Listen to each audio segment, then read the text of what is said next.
So young, so new. Event, 1984. My fiance gives me a Jack Chick tape. I listen to it, and when I'm finished, I'm in tears. It discusses how the Roman Catholic Church sponsored the Nazi Holocaust and World War I and World War II, and how they still strive for a world takeover.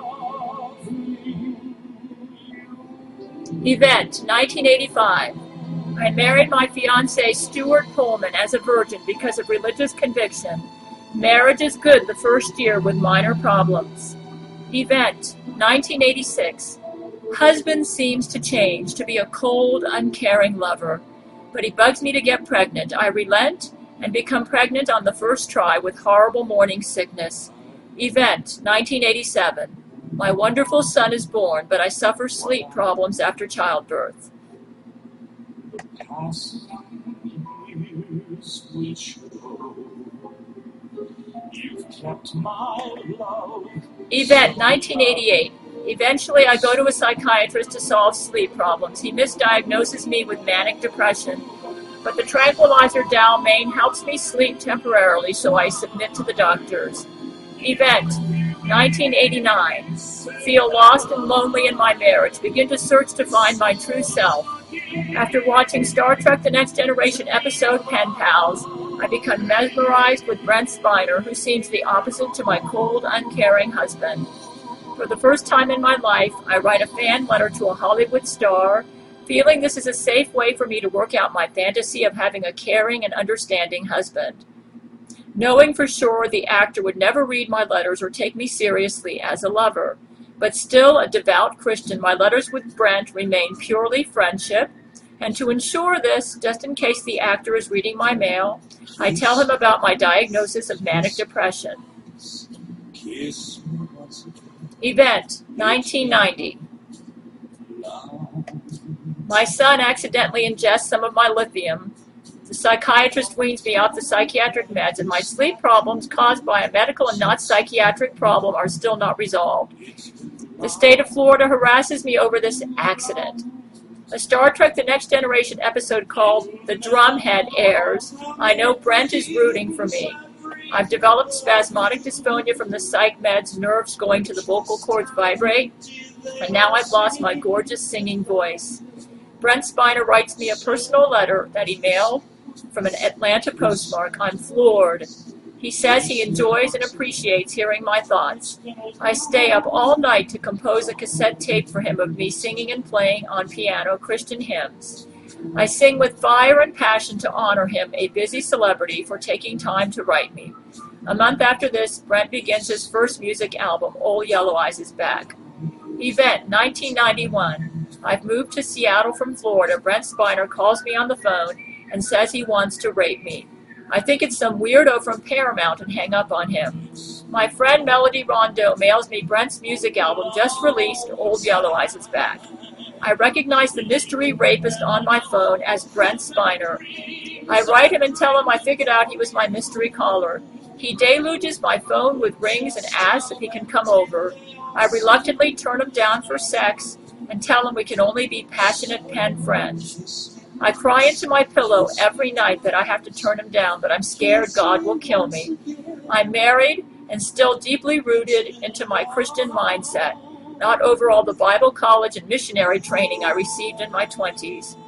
To make it up to Brent that I can't give him my body, I decide to become a writer. To make love to him with my writings, I enroll in the Institute of Children's Literature and still attend my Baptist church 3 times a week. Event, 1992. While I pour my passion for Brent into my writings and write my Star Trek teleplay Lol for him, Loree McBride drugs and rapes Brent Spiner while he's in the middle of a fantasy about me. Devastated, Brent gives me 3 weeks of silence in September 1992. Brent gave me silence on my birthday in September 1992, and I drove down the freeway with tears streaming down my face. I've lost the love of my life and can't stop crying. I can't sleep. I can't eat. I can't function. He's gone. The man I'd die for, the man I never had a chance to tell that I wanted to marry more than anything in the world. When I finally find some resolution over his silence, after groveling through the depths of despair, those awful 3 weeks of silence, in September 1992, Brent resumes his calls to me, though I can tell things have changed. Event, 1993. I develop and grow as a writer, and all I write for Brent. I begin my novel, Silver Skies. Brent and I have developed a passionate, long-distance friendship. I love him and he loves me, but I'm married. In July 1993, my son needs hospitalization for asthma, and Brent again gives me about 2 weeks of silence. I begin to worry that I'm getting a repeat of September 1992. A social worker calls me in for counseling, fearing I'm neglecting my son during his hospitalization. I confide to him about Brent Spiner under strict confidentiality. Brent calls me on the phone and makes love to me. A day later, around midnight, I receive a phone call from a deep, raspy, and vicious voice, probably Loree McBride, who screeches at me, "Hey, bitch, what the fuck are you doing to my boyfriend?" I laugh it off as some Paramount wacko, knowing Brent could never love a woman like that, and knowing that Brent, who made such awesome love to me on the phone, would never betray me with a woman like that. The social worker's report about my delusions about a Star Trek lover, Brent Spiner, somehow arrived to my husband in our health insurance paperwork. My husband is outraged and demands I turn over to him Brent's fan mail address and forces me to help him compose a letter to Brent Spiner. He forbids me to write Brent Spiner under threat of divorce. I now send my letters to Brent through Gates McFadden, Brent's co-star. Event, 1994. My husband and I receive a letter from a woman Paramount Studios attorney charging us with harassment and ordering us not to send any more correspondence to Brent Spiner or Paramount Studios. The letter claims Brent never contacted me except to send me an autographed photo of himself. Outraged and disappointed in Brent, I go to God in prayer for 3 hours, begging his forgiveness for allowing Brent to seduce me into an adulterous relationship that Brent does not have the courage to honor. 12 hours later, the Northridge earthquake hits Hollywood, and the only Hollywood people who die work for Paramount Studios. I notice when I pick up my phone now that strange beeping noises and other noises are on my phone.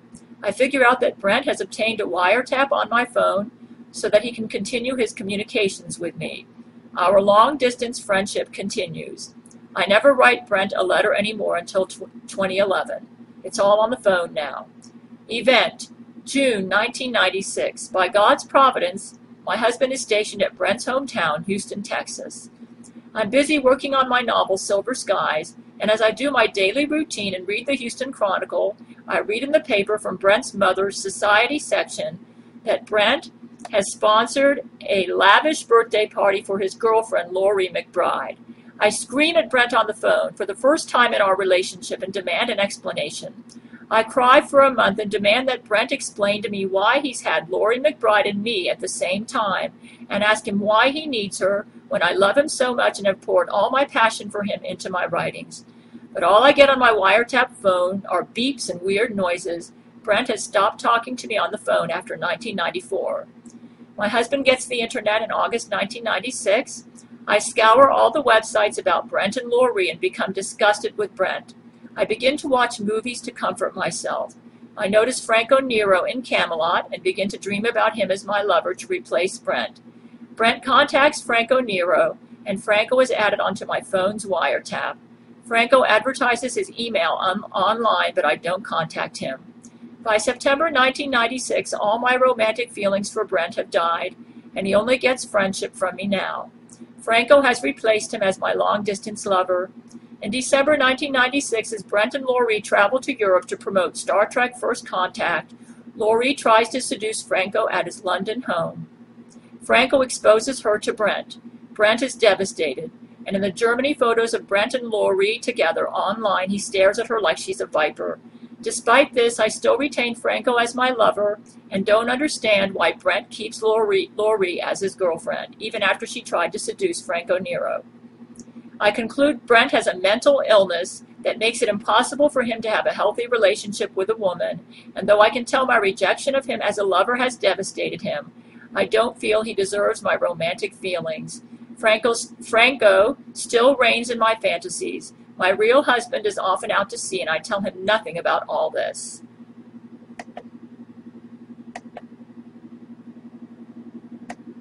Event, 1998. I have become half fluent in Italian for Franco, and have learned authentic Italian cuisine. My son and I developed strange illnesses in South Carolina. Loree McBride and the Jesuits try to burn down my mobile home. My son gets blamed for it, though he was the one who helped me put out the fires. My husband doesn't believe me when I tell him that my son did not do those fires. I admit to my husband that it was probably Brent Spiner's girlfriend, Loree McBride, to save my son, and now I'm written off as crazy. I feel a mountain of pressure and wonder how Loree is able to get the police and everyone to cooperate with her, because it seems she owns the police, my church, my pastor, my husband, and all around me. But despite her monumental pressure against me to betray Brent's wiretap of my phone, I keep my mouth shut and tell no one about Brent's wiretap of my phone. Event 1999. I've moved to Seattle and weaned myself off all psychiatric meds, convinced that I'm not a manic depressive. A Jesuit naturopath tricks me into doing spinal extremity correction, where she yanks back my neck and tries to induce in me psychosis, as Jesuits attempt to get me back on psychiatric meds. After losing a lot of money and sleep from the neck damage and a lot of hassle, I finally find a good chiropractor who fixes the damage the Jesuits did to my neck. I get a really good deal from this chiropractor and suspect that Brent Spiner is helping to pay for it, feeling terrible over what Loree is doing to me. Though Franco still reigns in my heart, I'm under so much pressure from the Jesuits, and they attack my health and finances so fiercely, I sense that my life is in grave danger. Romance takes a back seat as I struggle for survival and strive to protect my friends who have wiretapped my phone and who I know are not responsible for these attempts on my life. December 1999, doctors call me in for counseling. You have calcium deposits in your breasts. We want to put you into emergency biopsy to determine if you have breast cancer. It will require general anesthesia. Already a victim of poisonings and all sorts of criminal medical procedures by this Loree McBride and her friends, I refuse to do it. I tell the doctors I'll risk breast cancer. I'm more scared of what the doctors would do to me in general anesthesia than of breast cancer, and that I won't risk the biopsy unless it can be done outside of general anesthesia, because I want to be awake during the procedure. During this month, this is December 1999, I hear a still small voice say to me at 2 a.m., "Your enemy is the Roman Catholic Church." I recognize that voice as God's, and realize that Loree McBride is a Vatican agent who's been used to destroy Brent's love for me. Now that I realize who she is, I cry to Brent for hours on my wiretap phone and beg his forgiveness for replacing him with Franco Nero. I offer Brent my hand in marriage and tell him I plan to divorce my husband to be with him. All hell breaks loose. It seems all I buy from the stores is contaminated. I recall from what I learned from Jack Chick in 1984 that the Vatican is the richest organization on earth. Okay, we're going to be moving on to a second video very shortly because I can't put this all on one. Event 2000. As I deal with illness after illness from contaminated prescription meds, supplements, foods, and as my body suffers under allergy with headaches, dizziness, and nausea from my allergens loaded into the Seattle air, I find a group of physicians who will perform a breast biopsy on me without general anesthesia. Okay, we're going to move on to a second video. I got a little bit more time. Both biopsies come back negative, though in one because I ingested a contaminated supplement that caused my blood to thin. I suffered excessive bleeding from the second biopsy and had to stay in bed for 3 weeks with severe anemia. I got over it by taking liquid liver extracts and iron. I go forward with a divorce from my husband, who plays all sorts of dirty tricks on me during the divorce process and forces me and my son to see a psychologist who manages to wean from me information about my obsession with Brent Spiner, which causes me to get written off as crazy. A new movie airs on TV called Esther. I know Brent was behind this, and I adore him and am determined to marry him. We're going to go on to a second tape.